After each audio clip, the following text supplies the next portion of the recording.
You will never be seen in the eyes of the family. They would rather praise your brother and treat you like heir. Later, when I stood on the podium at the industry forum, when my name appeared in media headlines, when I bought my own apartment, my parents and Kevin finally realized what they had been missing. Their faces full of shock, embarrassment, and regret written in every wrinkle. I no longer needed their approval. 3 months ago at dinner, Father loudly discussed Kevin's promotion details on the phone. Kevin proudly swirled the champagne glass in his hand, pointing to the corner of the office. That spot they arranged well for you, right? I nodded, voice calm, yes, enough. Mother unconsciously smiled, as if liking every word Kevin said. Father sipped coffee, eyes glanced at me. Hope you can keep up with your brother.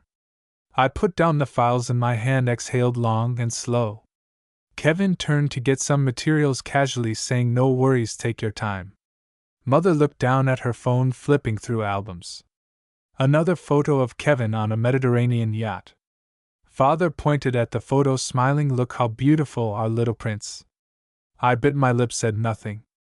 Kevin picked up the photo, swung it in the light. You will have your chance, do not be discouraged. I looked at him, a trace of cold in my eyes.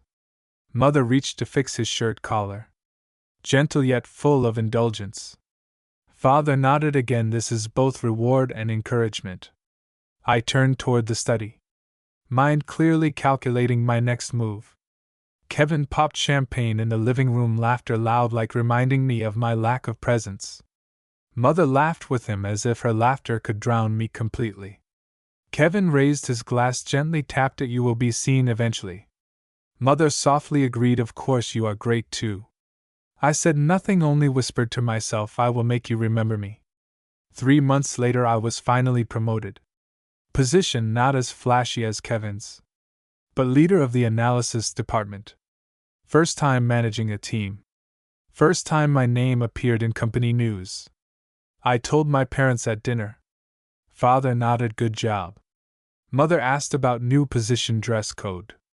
Conversation quickly returned to Kevin.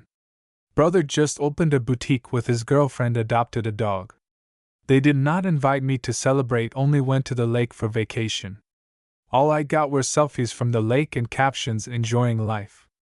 At first I told myself it was fine, celebration not required. But 2 weeks later cousin revealed they had already booked Kevin's wedding venue. I asked Mother, she casually said just want their future to go smoothly. Smooth, as if I did not deserve the same arrangement. I hesitated to confront directly, but feared appearing petty. On my birthday I ate takeout alone in the apartment. Father called, told whole family going on the same cruise vacation. Smiling said, next time you will come. At that moment I knew this next time would never come. I looked down at the photos of parents and Kevin on my phone. A clear awareness grew inside. Not about the cruise, but about my place in their eyes. I had been silent, never asking for attention. But silence brought only neglect and indifference.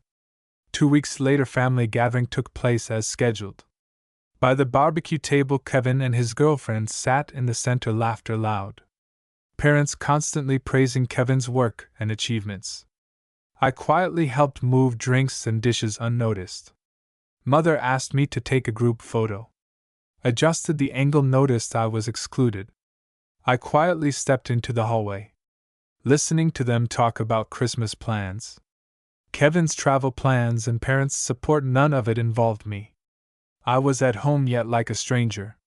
That day I decided not to argue anymore, but to start changing through actions. At Christmas I did not send gifts, did not attend the gathering. Mother called, I said busy with work. She a bit defensive, not trying to hurt you on purpose. I calmly replied, you just did not say anything. After hanging up I felt a strange freedom. The following months, I almost disappeared from family life. Invitations dwindled. I stopped reaching out.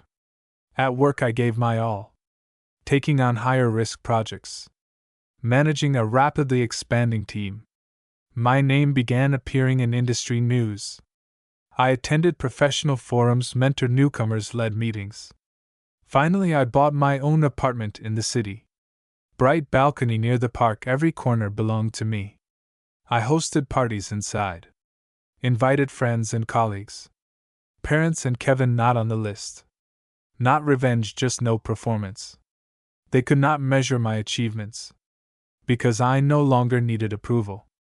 An old friend sent congratulations, your parents must be proud. I stood on the balcony looking at the world I built, quietly smiling. They knew my achievements yet chose silence. Kevin engaged, took photos in the flower fields, social media full of celebration. Mother's first comment, we are proud of you. I did not like or respond. Father's message invited me to the wedding. I calmly replied, not attending. At that moment I knew. I no longer relied on their recognition. I do not need their applause. I have my own stage. Family gatherings occasionally sent invitations.